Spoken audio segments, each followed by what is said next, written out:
Professor, so good to see you today. Thanks for joining us at the Kyiv Post. Perhaps you could say a few words about yourself? I'm a professor of economics at the University of Warwick in England. I'm retired now, but I still keep my hand in. All my life, I've studied Russia in wartime as well as in peacetime, Russian history and economic history. And I have 30 years' experience of teaching a course for students on the history of warfare and the economy, including substantial attention to economic warfare and the history of economic warfare. So those are the things that I specialize in.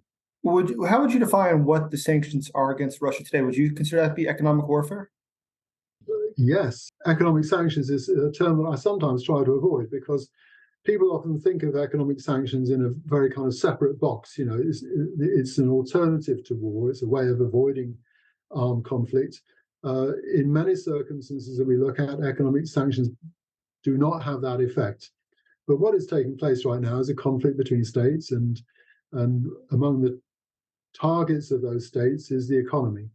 In fact, there are three separate economic wars going on at the present. One is the war of Russia against the Ukrainian economy with the bombardment of Ukrainian infrastructure and especially power supplies. There's Putin's war against Western Europe, which consists of seeking to deny energy supplies to Western Europe.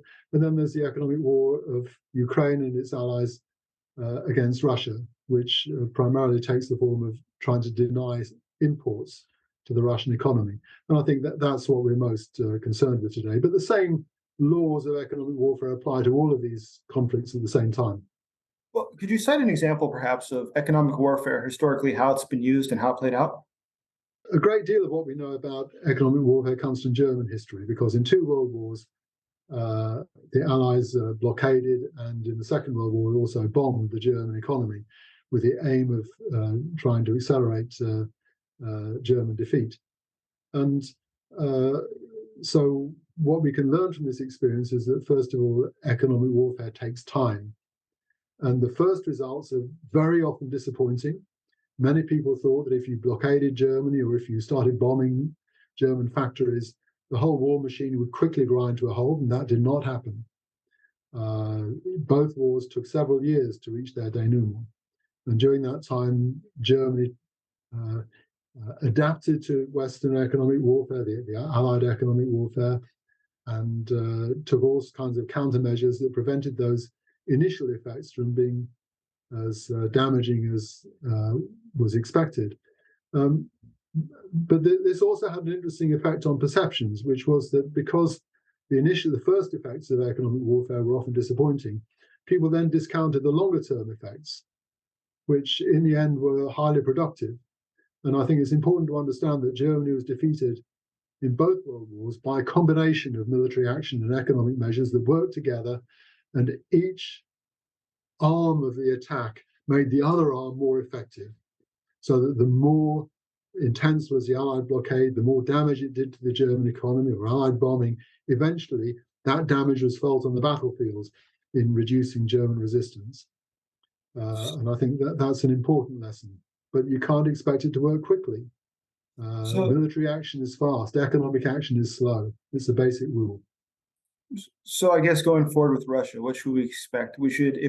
Should we just maintain the sanctions, increase the sanctions? And how do you think it will play out? What should we be doing now? Well, so the Russian economy is declining. It's declining slowly and not as fast as many people thought at the beginning of the war.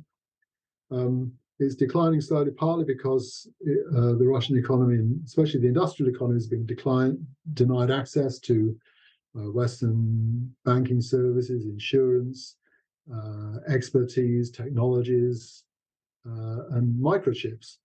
And these are all together having a gradually more damaging effect on Russian production. So at the same time, lots of people in Russia are working very hard to nullify these consequences and to adapt to them. And because there are very high stakes, they're showing great ingenuity in doing so. And this is all completely predictable.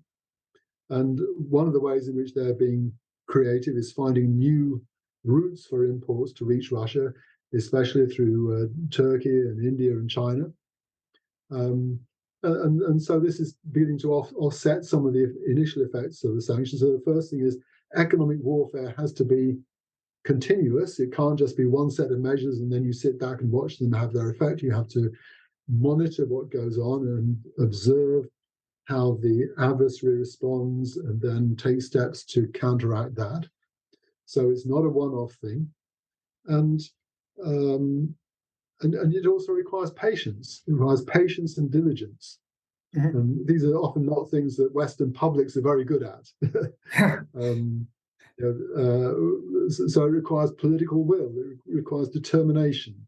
And in all this, I think there's a role for Western leaders in keeping the big question in front of the Western public, which is what is at stake in the war against Russia in Ukraine? And what is at stake is the future of the West and the liberties of the West that we take for granted. So I think it's very important to keep those at the forefront.